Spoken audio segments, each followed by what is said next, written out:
지금 이 순간 여러분 통장에 꽂힐 수 있었던 돈이 조용히 사라지고 있습니다. 단 한 가지 숫자 때문이에요. 2026년 기초연금 선정 기준 247만 원, 이 숫자 하나 때문에 말이죠. 이 기준선을 1원이라도 넘으면 매달 30만 원이 넘는 돈이 단 한 푼도 들어오지 않습니다. 1,000원을 넘겨도 탈락이에요. 냉정하지만 실제로 전국 곳곳에서 똑같은 일이 벌어지고 있습니다. 더 억울한 건 똑같이 집 한 채 가지고 있는데 서울에 산다는 이유로 탈락하고 시골에 산다는 이유로 합격하는 일이 지금도 일어나고 있다는 겁니다. 더 무서운 건 내가 왜 탈락했는지조차 모르는 경우예요. 내가 사는 지역이 대도시인지 중소도시인지 농어촌인지 내 집값을 시장 가격이 아닌 공시 가격으로 본다는 것, 금융재산은 2천만 원까지 아예 빼준다는 것, 이런 기본 공식들을 모른다는 이유 하나만으로 어떤 분은 매달 받을 돈을 몇 년씩 국가에 그냥 기부하고 있습니다. 저는 45년간 경제정책을 연구해 온 변우석 박사입니다. 지난 20년 동안 노후 제도와 숫자를 파고들면서 이 247만 원이라는 숫자 하나 때문에 평생 노후가 갈라지는 장면을 수도 없이 봤습니다. 특히 2026년은 기초연금 기준은 더 까다로워졌는데 국민연금 보험료는 더 올라가고 나중에 받을 연금의 실질 가치는 줄어드는 말 그대로 혹독한 해입니다. 그래서 오늘 영상에서는 247만 원과 395만 2천 원, 지역별 재산 공제액, 금융재산 2천만 원, 근로소득 공제 구조까지 여러분이 반드시 알아야 할 숫자들을 실제 합격과 탈락 사례와 함께 끝까지 파헤쳐 드리겠습니다. 이걸 알고 움직이는 분과 모른 채 포기하는 분의 차이는 10년이면 수천만 원까지 벌어집니다. 지금 내 상황이 합격선에 가까울지 탈락선에 가까울지 여러분은 어떻게 느끼시는지 현재 마음 상태를 댓글로 먼저 한 줄 남겨보시겠어요? 제가 최근에 상담했던 분 한 분 이야기를 먼저 들려드리겠습니다. 제 어머니 지인 중에 71세 이순자님이 계셨어요. 서울 외곽의 오래된 아파트 한 채, 통장에는 2천만 원 조금 넘는 예금이 전부였습니다. 평생 자식들 뒷바라지하면서 제대로 쉬어본 적도 없던 분이에요. 이순자님은 늘 이렇게 말씀하셨습니다. 나는 집이 있으니까, 나는 국민연금이 조금이라도 나오니까 기초연금은 포기했다고요. 자식들도 그냥 안 될 거라고 생각하고 아무도 다시 확인해 보지 않았습니다. 그러다 어느 날 우연히 숫자 설명을 듣고 용기 내서 주민센터에 갔어요. 지역별 공제액, 금융재산 2천만 원 공제, 근로소득 공제까지 차근차근 적용해서 다시 계산해보니 결과가 완전히 달라졌습니다. 시장에서 말하는 집값이 아니라 공시가격을 기준으로 보고 서울 안에서도 공제액을 적용해보니 점수가 기준선 247만 원을 충분히 밑돌았던 거예요. 이순자님이 하신 일이라고는 평생 안 하던 계산을 한번 해본 것, 그리고 나는 안 되겠지 하는 말을 입 밖으로 꺼내지 않고 신청서를 낸 것뿐이었습니다. 그런데 더 안타까운 사례도 있었어요. 69세 김종호님은 혼자 사시는 분이었는데 계산해보니 점수가 248만 원이 나왔습니다. 기준선보다 딱 1만 원 많았어요. 그 1만 원 때문에 김종호님은 매달 30만 원 넘는 기초연금을 한 푼도 못 받게 됐습니다. 차 한 대 처분하거나 통장 일부를 정리했으면 충분히 합격선 안으로 들어올 수 있었는데 그걸 미리 알았더라면 하는 후회가 너무 컸습니다. 반대로 72세 박정자님은 경기도 중소도시에 사셨는데 본인은 서울 바로 옆이라 대도시인 줄 알고 대도시 공제액을 머릿속에 대충 집어넣고 나는 안 되겠구나 하고 신청을 미루고 있었어요. 실제로는 중소도시로 분류돼 공제액이 다르고 다시 계산해보니 점수가 기준선보다 훨씬 낮게 나와서 바로 수급 대상이 되셨습니다. 그분은 말씀하셨어요. 내가 3년 동안 안 될 거라고 생각하고 있었는데 그게 1천만 원이 넘는 돈을 그냥 버린 거였다고요. 이 이야기를 끝까지 들어야 전체 흐름을 알 수 있습니다. 이순자님은 그날 이후로 통장을 볼 때마다 늘 하던 말을 바꿨어요. 나는 안 될 거야에서 확인해보고 말하자로요.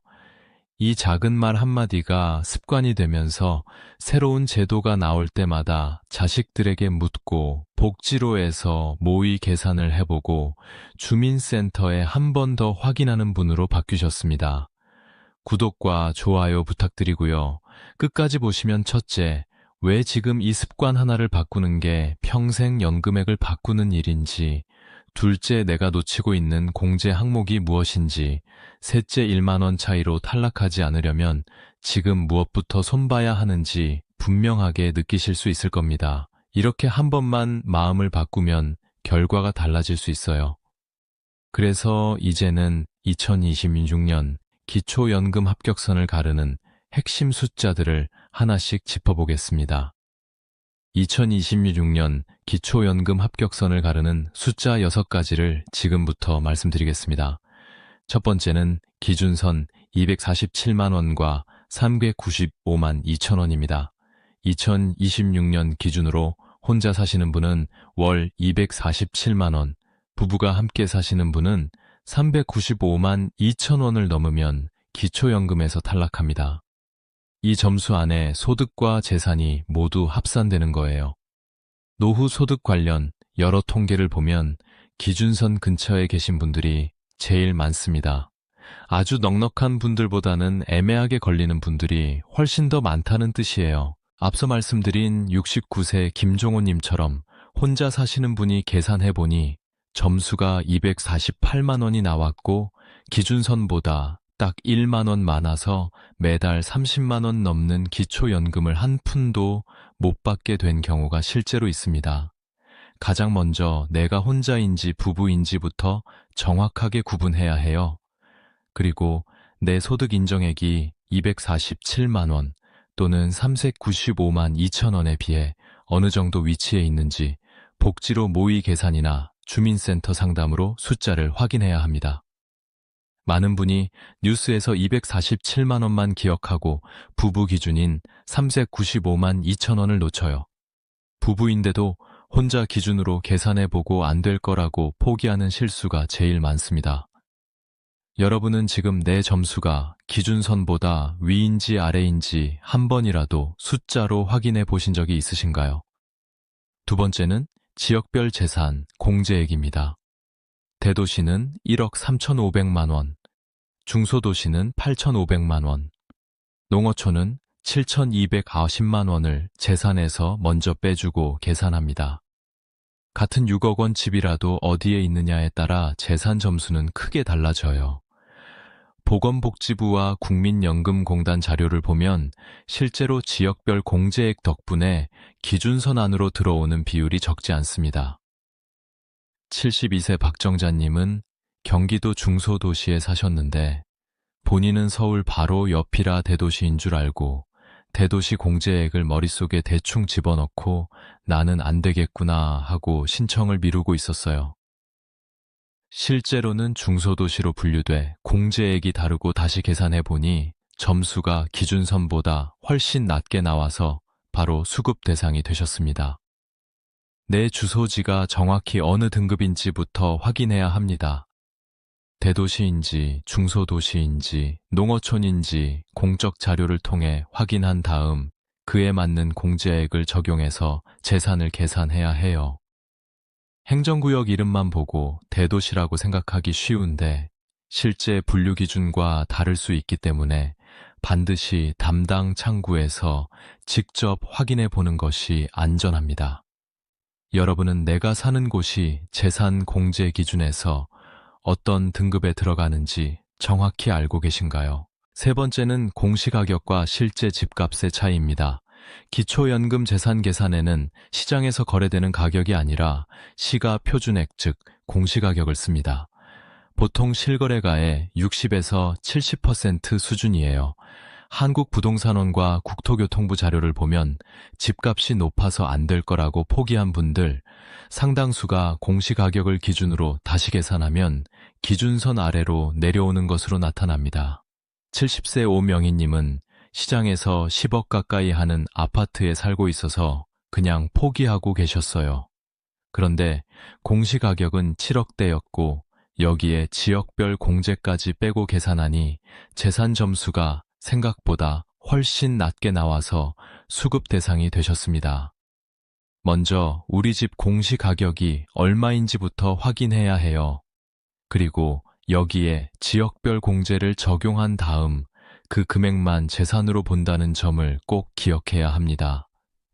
옆집이 얼마에 팔렸다, 부동산 앱에 얼마에 올라왔다 하는 소문에 마음이 흔들리기 쉬운데 기초연금 계산에는 그 숫자들이 직접 들어가지 않습니다. 여러분은 우리 집 공시가격을 한 번이라도 직접 찾아보신 적이 있으신가요? 네 번째는 금융재산 2천만 원 공제입니다. 은행 예금, 적금, 일부 금융상품은 2천만 원까지는 아예 재산에서 빼줘요. 2천만 원을 넘는 부분만 재산으로 계산합니다. 금융감독원과 보건복지부 자료를 보면 통장에 돈이 조금 있다는 이유로 겁먹고 신청을 포기하는 경우가 많지만 실제로는 금융재산이 기준에 치명적인 영향을 주지 않는 경우가 상당합니다. 68세 최영복님은 통장에 3천만 원이 있어서 연금은 꿈도 못 꾼다고 생각했어요. 하지만 2천만 원을 공제하고 남은 1천만 원만 아주 낮은 이율로 나눠서 월소득으로 환산하니 점수에 미치는 영향은 몇만 원 수준에 그쳤습니다. 그 결과 전체 점수는 기준선보다 훨씬 낮아서 수급 대상이 되셨어요. 내 통장 전체를 합산한 금액에서 2천만 원을 먼저 빼보고 남은 금액이 얼마나 되는지 확인해야 합니다. 그 다음에 이 금액이 전체 점수에서 차지하는 비중을 계산해 보는 것이 좋아요. 자녀에게 미리 증여해서 금융재산을 줄이려다 증여재산 규정 때문에 오히려 몇 년 동안 불이익을 받는 경우가 있습니다. 섣부른 증여는 반드시 전문가와 상의한 뒤에 결정해야 해요. 여러분은 통장 잔액만 보고 먼저 겁부터 나신 적은 없으신가요? 다섯 번째는 근로소득 공제 구조입니다. 일해서 버는 근로소득은 먼저 112만 원을 빼주고 남은 금액에서 다시 30%를 더 빼줘요. 그래서 생각보다 낮게 잡힙니다. 고용노동부와 국민연금공단 연구 자료를 보면 월 200만 원 정도를 벌어도 실제 소득 점수는 절반 수준에서 머무르는 경우가 많습니다. 그래서 일하면서도 충분히 기초연금을 받을 수 있는 여지가 커요. 66세 정민성님은 아르바이트로 매달 200만 원을 벌면서 나는 일하니까 연금은 포기해야지 하고 생각했어요. 하지만 계산해보니 근로소득 점수는 61만 원 정도에 불과했고 집과 예금까지 합쳐도 전체 점수가 기준선에 한참 못 미쳐서 연금을 충분히 받을 수 있는 상황이었습니다. 지금 벌고 있는 월급에서 112만 원을 먼저 빼보고 나머지 금액의 30%를 다시 빼본 다음 실제로 얼마나 잡히는지 계산해보는 습관을 들이면 좋습니다. 일하면 연금 깎인다는 말에 겁먹고 소득을 일부러 줄이거나 아예 일을 포기하는 분들이 있는데 오히려 건강을 위해서라도 소득을 유지하면서 제도를 활용하는 쪽이 낫습니다.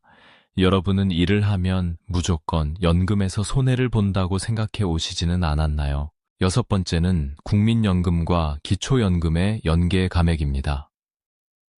국민연금이 일정 금액을 넘으면 기초연금에서 일부가 깎일 수 있지만 거의 대부분은 전액 탈락이 아니라 일부 감액에 그쳐요.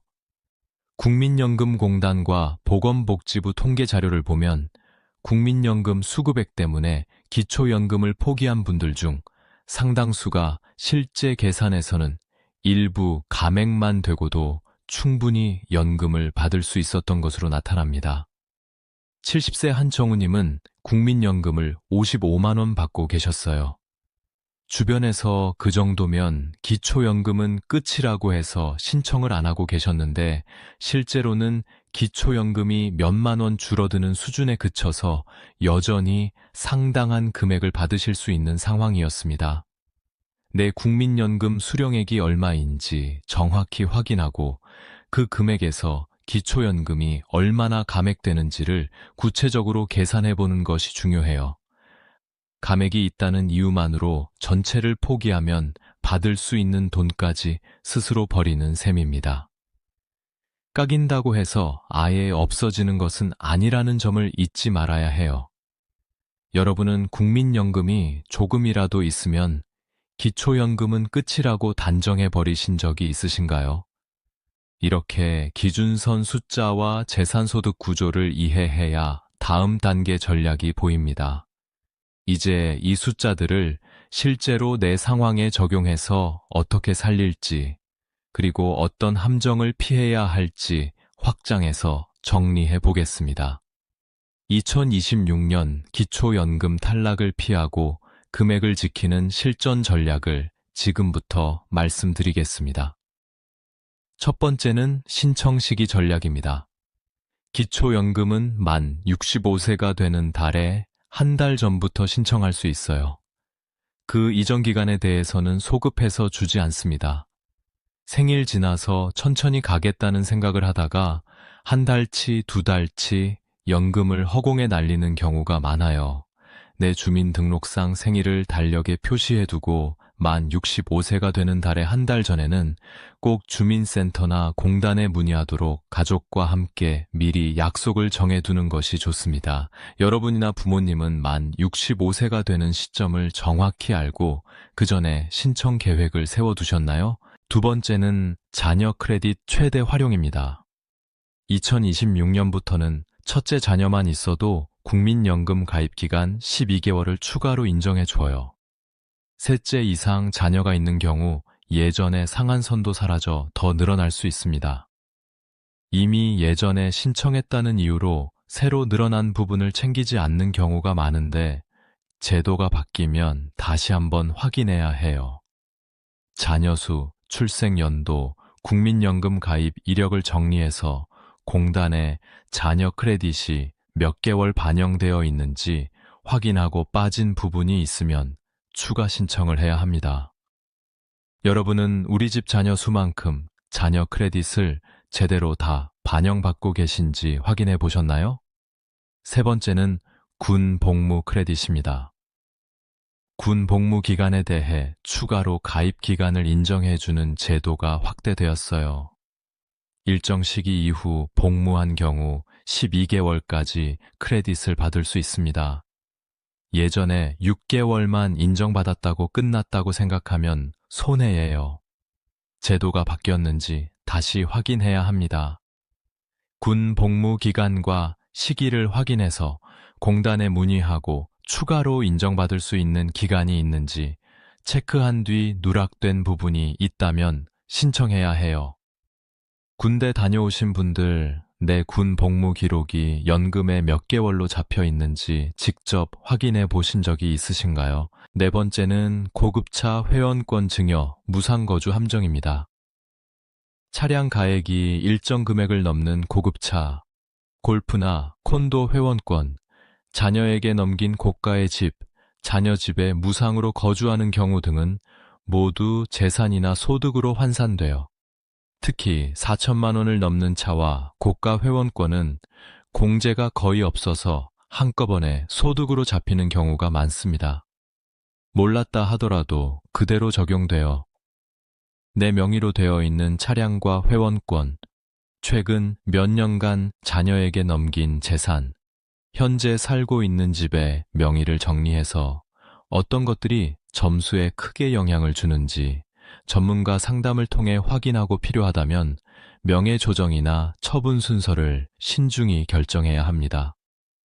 여러분 주위에는 이런 것들이 내 점수를 올리고 있다는 사실을 모른 채 방치하고 있는 경우가 있지 않으신가요?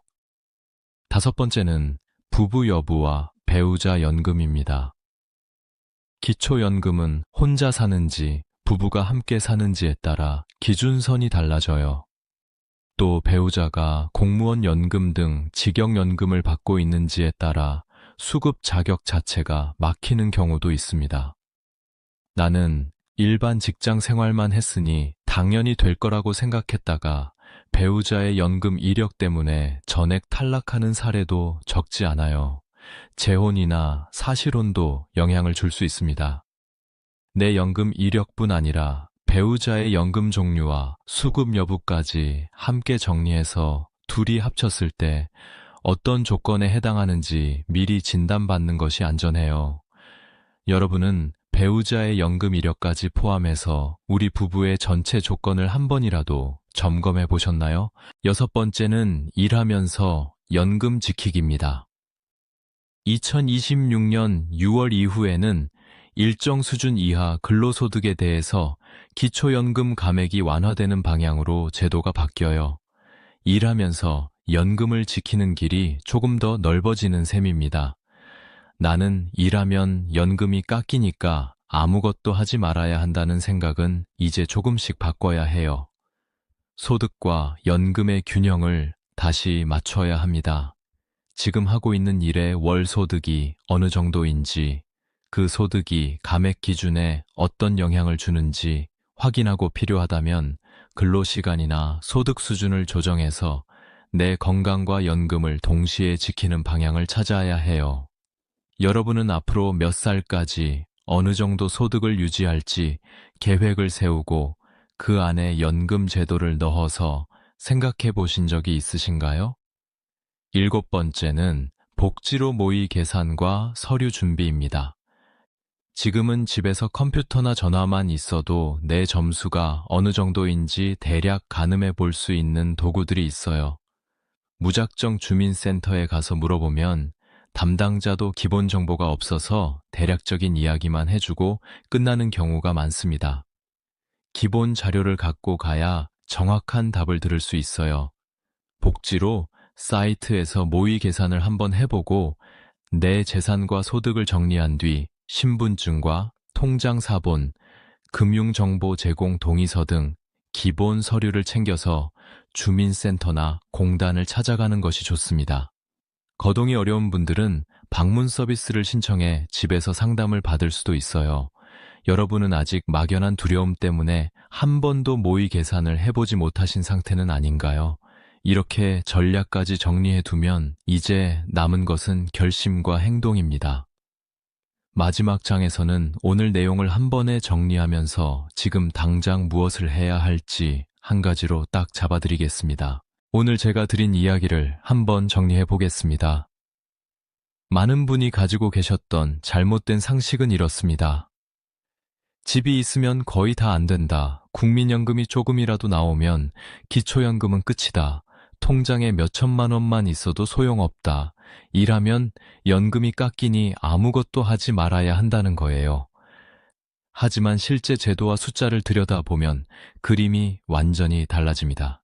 247만 원과 395만 2천 원이라는 기준선, 대도시는 1억 3,500만 원, 중소도시는 8,500만 원, 농어촌은 7,290만 원 공제, 금융재산 2천만 원 공제, 근로소득에서 112만 원과 추가 공제, 공시가격 기준, 여기에 자녀 크레딧과 군 복무 크레딧까지요.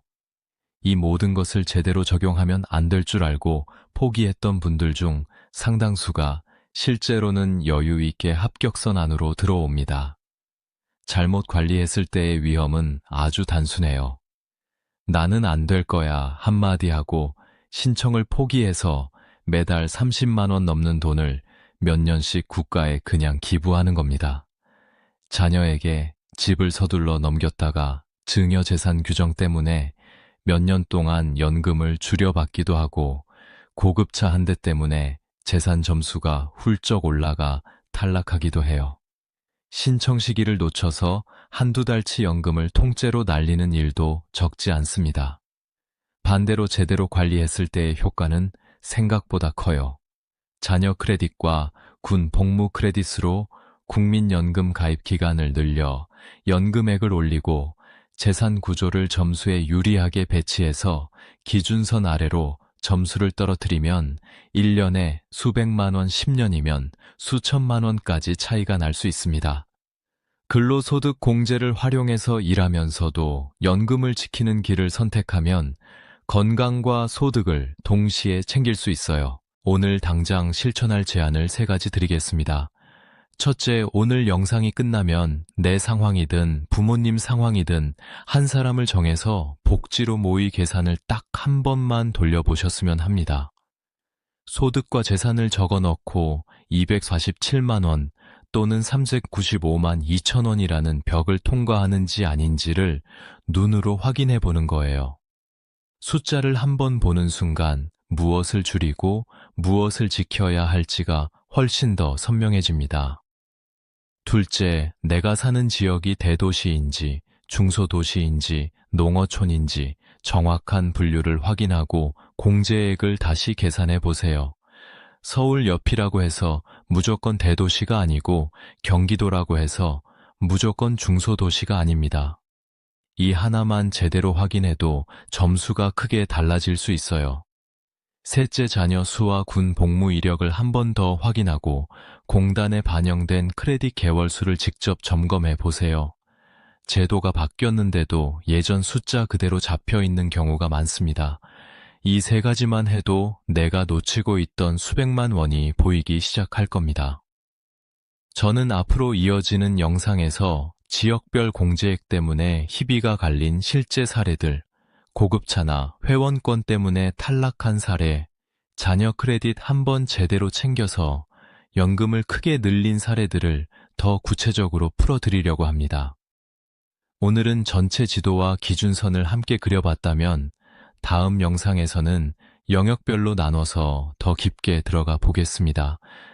여러분이 지금까지 알고 계셨던 상식과 오늘 들으신 내용 중에서 어떤 부분이 가장 크게 뒤집힌 느낌이었는지, 앞으로 제일 먼저 무엇을 해보고 싶은지 댓글로 솔직하게 남겨주시면 다음 영상을 준비하는데 큰 도움이 되겠습니다. 오늘도 끝까지 들어주셔서 감사드리고요. 다음 영상에서 또 뵙겠습니다.